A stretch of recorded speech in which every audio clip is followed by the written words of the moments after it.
அல்ஹம்துலில்லாஹி ரப்பில் ஆலமீன் வஸ்ஸலாத்து வஸ்ஸலாம் அலா அஸ்ரஃபில் முர்சலீன் வமன் தபியஹும் பிஹ்சானின் இலா யௌமித்தீன் அம்மாபாத். எல்லாம் வல்ல அல்லாஹ் ஜல்லஷானஹு தஆலாவை புகழ்ந்து அவனது திருத்தூதர் ஸல்லல்லாஹு அலைஹி வஸல்லம் அவர்கள் மீது ஸலவாத்தும் ஸலாமும் கூறிய பின்னால், கண்ணியத்துக்குரிய சகோதர சகோதரிகளே, உங்கள் அனைவருக்கும் அஸ்ஸலாமு அலைக்கும் வரஹ்மத்துல்லாஹி வபரகாத்துஹு. சுலைமான் அலைஹிஸ்ஸலாம் தொடர்பான ஹதீஸை மறுப்பதற்கு முன்வைக்கக்கூடிய வாதங்கள், அதற்கான விளக்கங்கள் தொடர்பில் நாம் பார்த்து வருகிறோம். சுலைமான் அலைஹிஸ்ஸலாம் அவர்கள் தனக்கு ஆண் குழந்தைகள் கிடைக்கும் என்றும் அவர்கள் அல்லாஹ்வின் பாதையில் போராடுவார்கள் என்றும் எப்படி சொல்லுவார்கள்? அவர்களுக்கு மறைவான அறிவு இருக்கிறதா என்கிற கோணத்தில் கேள்வி எழுப்பப்படுவது நாம் ஏற்கனவே கூறினோம். சூரா லுக்மானின் 34வது வசனத்தில் அல்லாஹு தஆலா இன்னல்லாஹ இந்தஹு இல்முஸ்ஸா, மர்மை பற்றிய அறிவு அல்லாஹ்விடமே இருக்கிறது, அவனே மலையை இறக்குகிறான், வயஅலமு மாஃபில் அர்ஹாம், கருவறை இருப்பவைகள் என்ன என்பதை அவனே அறிவான் என்று அல் குர்ஆனில் கூறுகிறான். கருவறையில் இருப்பது என்ன என்பது அல்லாஹ்வுக்கு மட்டுமே தெரியும், அது எப்படி சுலைமான் நபிக்கு தெரியும் என்கிற கோணத்தில் இந்த கேள்வி எழுப்பப்படுகிறது. இது குறித்து ஏற்கனவே நாம் ஒரு தெளிவை சொல்லியிருக்கிறோம். சுலைமான் அலைஹிஸ்ஸலாம் அவர்கள் இப்படி தனக்கு வேண்டும் என்கிறதைத்தான் அந்த வார்த்தையில் வெளிப்படுத்தினார்கள் என்று. ஒரு வாதத்துக்காக அவர்கள் சொல்வதை ஏற்றுக்கொண்டால், சுலைமான் அலைஹிஸ்ஸலாம் வஹியோடு தொடர்பட்டவர்கள், ஒரு நபி.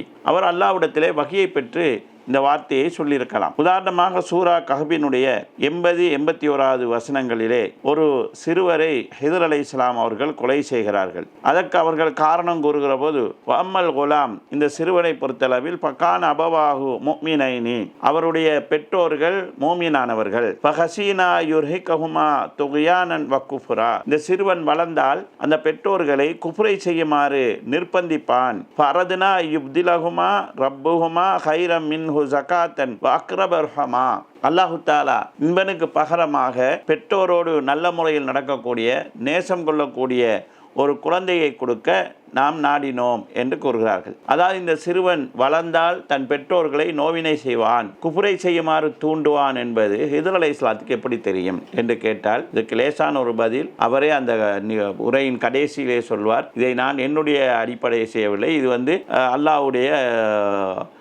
சிறப்பு என்கிற தகவலை சொல்லுவார். இதே போல நூஹ் அலைஹிஸ்ஸலாம் அவர்கள் அல்லாஹ்விடத்திலே துஆ கேட்கும்போது, வகால நூஹுன் ரப்பி லா ததர் அலல் அர்லி மினல் காஃபிரீன தையாரா, பூமியிலே காபிர்களை விட்டு வைக்காதே, இன்னக இன் ததர்கும் யுதில்லு இபாதக வலா யலிது இல்லா ஃபாஜிரன் கஃபாரா, நீ அவர்களை விட்டு வைத்தால் உன் அடியார்களை வழிகெடுப்பார்கள், காபிர்களையும் பாஜிர்களையும் தவிர வேறு யாரையும் பெற்றெடுக்க மாட்டார்கள் என்று நூஹ் அலைஹிஸ்ஸலாம் கூறுகிறார்கள். இவர்கள் காபிர்களையும் பாவிகளையும் தான் பெற்றெடுப்பார்கள் என்று நூஹ் அலைஹிஸ்ஸலாத்துக்கு எப்படி தெரியும்? இந்த கேள்விக்கு லேசான பதில், முறையான பதில் அவருக்கு வஹி மூலமாக அறிவிக்கப்பட்டிருக்கும் என்கிறது தான். இதே போல் சுலைமான் அலைஹிஸ்ஸலாத்துடைய விஷயத்தை நாம் எடுத்துக்கொள்ளலாமே. 100 குழந்தைகள் கிடைப்பார்கள் அல்லது 70 குழந்தைகள் கிடைப்பார்கள், அவர்கள் அல்லாஹ்வுடைய பாதையிலே போராடுவார்கள் என்பது அவருக்கு வஹி மூலம் சொல்லப்பட்டிருக்கலாம் என்று எடுத்துக்கொள்ளலாம் என்கிற விளக்கத்தை நாம் சொல்லலாம். இப்படி சொன்னால் அவர்கள் இன்னொரு வாதம் எடுத்து வைப்பார்கள். அல்லாஹ் அப்படி சொல்லி சுலைமான் அலைஹிஸ்ஸலாம் சொல்லியிருந்தா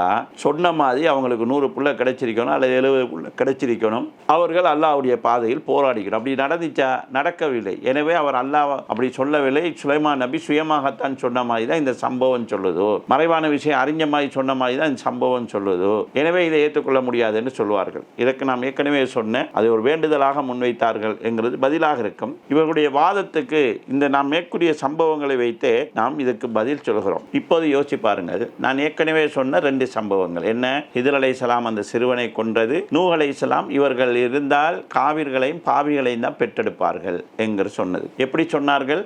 அல்லாஹ் அறிவித்து சொன்னார்கள். சரி, அந்த சிறுவன் பெரியவனானால் பெற்றோரை நோவினை செய்வான் என்று ஹிதர் அலைஹிஸ்ஸலாம் சொன்னார்களே, அல்லாஹ் சொல்லித்தானே சொன்னார்கள். அந்த சிறுவன் இருந்தானா, பெற்றோர்களை நோவினை செய்தானா என்று கேட்டால் இல்லை, கொல்லப்பட்டு விட்டான். நூஹ் அலைஹிஸ்ஸலாம் சொன்னார்களே, இவர்களை விட்டு வைக்காது, இவர்கள் காபிர்களையும் பாவிகளையும் தான் பெற்றெடுப்பார்கள் என்று. நூஹ் அலைஹிஸ்ஸலாம் சொன்ன மாதிரி அவர்கள் காபிர்களையும் பாவிகளையும் பெற்றெடுத்தார்களா? இல்லை. நூஹ் அலைஹிஸ்ஸலாம் துஆ கேட்டார்கள், அவர்கள் அழிக்கப்பட்டார்கள். அப்ப அல்லாஹ் சொன்னது நடக்காமல் போயிருக்குது என்று இதே வாதம் அங்கும் வரும் அல்லவா? அல்லாஹ் இவர்கள் அல்லாஹ் சொல்லித்தான் காவிர்களையும் பாவிகளையும் பெற்றெடுப்பார்கள் என்று அவர் சொன்னார். இப்ப காவிர்களையும் பாவிகளையும் பெற்றெடுத்தாங்க இல்லை, அவங்க அழிக்கப்பட்டாங்க. அல்லாஹ் சொல்லித்தான் ஹிதர் அலைஹிஸ்ஸலாம் அவர்கள் இந்த சிறுவன் பெரியவனாகி தன்னுடைய பெற்றோர்களை குஃப்ர் செய்யுமாறு நிர்பந்திப்பான் என்று சொன்னார்கள். அந்த சிறுவன் அல்லாஹ் சொன்ன மாதிரி வாழ்ந்தானான்னு கேட்டால் இல்லை. அப்ப இதே போன்று சுலைமான் அலைஹிஸ்ஸலாத்துக்கு அல்லாஹ் சொன்னான், அவர் அதை சொன்னார். ஆனால் அல்லாஹ்வுடைய நிபந்தனையை அவர் இன்ஷா அல்லாஹ் சொல்லியிருந்தால் அது நடந்திருக்கும். அதைத்தான் ரசூல் ஸல்லல்லாஹு அலைஹி வஸல்லம் அவர்கள் என் உயிர் எவன் கைவசம் இருக்கிறதோ அவன் மீது சத்தியமாக அவர் இன்ஷா அல்லாஹ் சொல்லியிருந்தால் அவர்கள் அனைவரும் அல்லாஹ்வுடைய பாதையில் போராடி இருப்பார்கள் என்று சொல்கிறார்கள். ஆக அல்லாஹ்வுடைய இந்த உத்தரவு நிபந்தனைக்கு உட்பட்டது.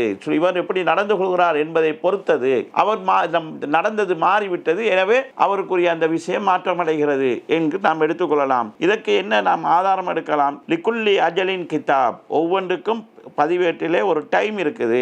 எம்ஹுல்லாஹு மா யஷா, அல்லாஹ் நாடியதை அல்லாஹ் அழிப்பான். வ யுஸ்பித், நாடியதை அல்லாஹு தஆலா நிலை பெறச் செய்வான். வ இந்தஹு உம்முல் கிதாப், தாயேடு அல்லாஹ்விடமே இருக்கிறது என்று சூரா ராதினுடைய 38 39 வசனங்கள் சொல்கிறது. இது கலாக்கதிர் தொடர்புல லவ்ஹுல் மஹ்ஃபூல கலாக்கதிர் தொடர்புல தான் பேசுது. கலாக்கதிரில் அல்லாஹ் அல்லாஹு தஆலா சில பகுதியை அல்லாஹ் நீக்குவான், சில பகுதியை அல்லாஹ் நிலை பெறச் செய்வான்.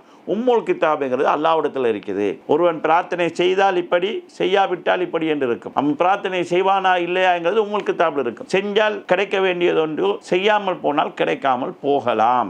யூனுஸ் அலைஹிஸ்ஸலாம் பற்றி அல்லாஹு தஆலா சொல்கிற போது, மீன் வயிற்றிலிருந்து அவர் அல்லாஹ்வை துதிக்காது இருந்திருந்தால் அவர் அப்படியே இழிவடைந்தவராக மறுமை நாள் வரைக்கும் அதிலே இருந்திருப்பார் என்று அல்லாஹு தஆலா சொல்கிறார். அவர் செய்யவில்லை என்றால் அப்படி இழிவுபட்டிருப்பார். தஸ்பீஹ் செய்தார், தௌபா செய்தார், அதனால் அவர் உயர்வு பெற்றார். சுலைமான் அலைஹிஸ்ஸலாம் இன்ஷா அல்லாஹ் சொல்லியிருந்தால் அது கிடைத்திருக்கு, சொல்லாதனால் கிடைக்கவில்லை. இதைத்தான் இந்த சம்பவம் சொல்கிறது. இந்த சம்பவத்தை குறித்து நேரடியாக இல்லாமல் மறைமுகமான ஒரு குர்ஆன் வசனம் இருக்கிறது. வலக்கது ஃபத்தன்னா சுலைமான, நாங்கள் சுலைமானை சோதித்தோம். அல்கைனா அலா குர்சிஹி ஜஸதன், அவருடைய சிம்மாசனத்தில் ஒரு முண்டத்தை போட்டோம் என்று அல்லாஹு தஆலா சொல்கிறான். இந்த சம்பவத்துக்கு அது டச் ஆகிரும் என்கிற காரணத்தினால் இவர்கள் குர்ஆனை மொழிபெயர்க்கும் போது கூட அல்கைனா அலா குர்சிஹி ஜஸதன் என்கிறதுக்கு அல்கை நாகு அலா குர்சிஹி ஜஸதன் என்று இல்லாத ஒரு ஹூவை சேர்த்துத்தான் மொழிபெயர்ப்பு செய்வார்கள். அதாவது சுலைமானை அவரது சிம்மாசனத்தில் ஒரு சடலமாக போட்டோம் என்று மொழிபெயர்ப்பு செய்துவிட்டு மற்ற எல்லாரும் பிழையா மொழிபெயர்த்திக்கிறாங்க. இதுதான் சரியான மொழிபெயர்ப்பு என்று விளக்கம் வேற சொல்கிறாங்க. தேவைப்பட்டா குர்ஆனில் இருக்கக்கூடிய ஒரு ஹூவை இல்லாமாக்குவாங்க, அவங்களுக்கு தேவைப்பட்டா குர்ஆனில் இல்லாத ஒரு ஹூவை சேர்ப்பாங்க, அவங்களுக்கு தேவைப்பட்டால் ஹதீஸில் இல்லாத செய்திகள்லாம் ஹதீஸாக மக்களுக்கு காட்டுறதுக்கு சொல்லுவாங்க.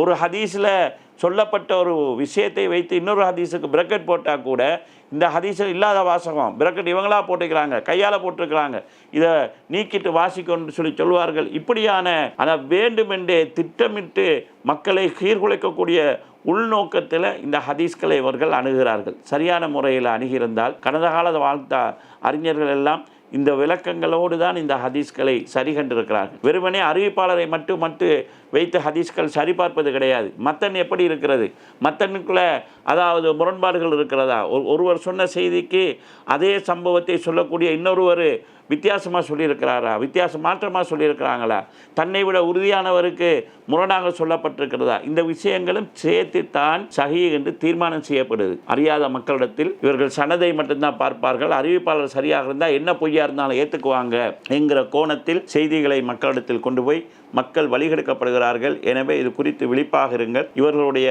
மற்றும் சில ஹதீஸ்களில் அவர்கள் செய்யக்கூடிய தில்லுமுழுகளையும் திருகுதாளங்களையும் இன்ஷா அல்லாஹ் தொடர்ந்து நோக்குவோம். அஸ்ஸலாமு அலைக்கும் வரஹ்மத்துல்லாஹி வபரகாத்து. அஸ்ஸலாமு அலைக்கும் வரஹ்மத்துல்லாஹி வபரகாத்துஹு. அன்புள்ள சகோதர சகோதரிகளே, அல்லாஹ்வுடைய அருளால் தாரு சுன்னா பதிப்பகம் ஆரம்பித்து ஒரு வருடம் பூர்த்தியாகியுள்ளது. இந்த ஒரு வருட காலத்துக்குள் அல்லாஹ்வுடைய அருளால் 7 நூல்கள் வெளியிடப்பட்டுள்ளன. நபித்தோழர்களின் தியாக வரலாறு. இந்த நூல் 30 சஹாபாக்களுடைய வாழ்க்கை வரலாற்றை சுருக்கமாக சொல்லக்கூடிய நூலாகும். இஸ்லாமிய அகீதா ஒரு விளக்கம். இந்த நூல் அகீதா தொடர்பான 12 தலைப்புகளை ஆதாரங்களோடு விரிவாக பேசுகின்றது. அல் குர்ஆன் கூறும் உண்மை கதைகள். இந்த நூல் அல் குர்ஆனில் இடம்பெற்றிருக்கக்கூடிய 40 சம்பவங்களை கதை வடிவில் உள்ளடக்கி இருக்கிறது. சிறுவர்களுக்கு ஏற்ற விதத்தில் இது வடிவமைக்கப்பட்டுள்ளது.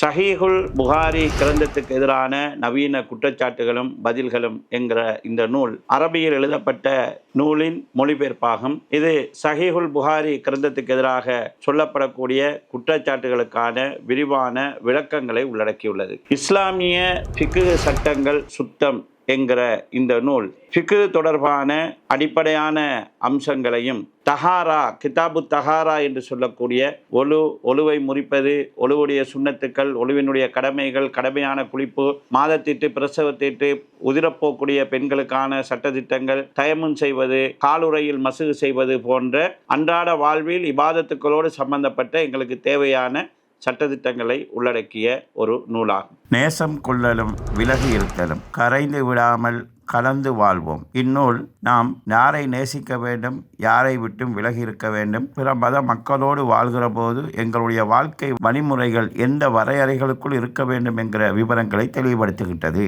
அல் குர்ஆன் கூறும் உண்மை கதைகள் என்கிற நூலின் ஆங்கில வடிவம் இந்நூலாகும். இந்த 7 நூட்களையும் 3500 ரூபாய் பணம் அனுப்புவதன் மூலமாக நீங்கள் பெற்றுக்கொள்ளலாம். தனித்தனியாக ஒவ்வொரு நூலையும் நீங்கள் பெறுவதாக இருந்தாலும் தபான் மூலமாக பெற்றுக்கொள்ளலாம். நீங்கள் கீழே வரக்கூடிய 3 வங்கி கணக்குகளில் ஏதாவது ஒன்றிற்கு பணத்தை அனுப்பி அதன் ரசீட்டையும் உங்களுக்கு புத்தகத்தை அனுப்ப வேண்டிய முகவரியையும் தந்தால் நாம் இலவசமாக தபால் மூலமாக உங்களுக்கு அதனை அனுப்பி வைப்போம். இந்த எழுத்து பணிக்கும் இந்த நூல் வெளியீட்டு பணிக்கும் உங்களுடைய ஒத்துழைப்பை நாடியவனாக நிறைவு செய்கிறேன். வஸ்ஸலாமு அலைக்கும் வரஹ்மத்துல்லாஹி வபரகாத்துஹு.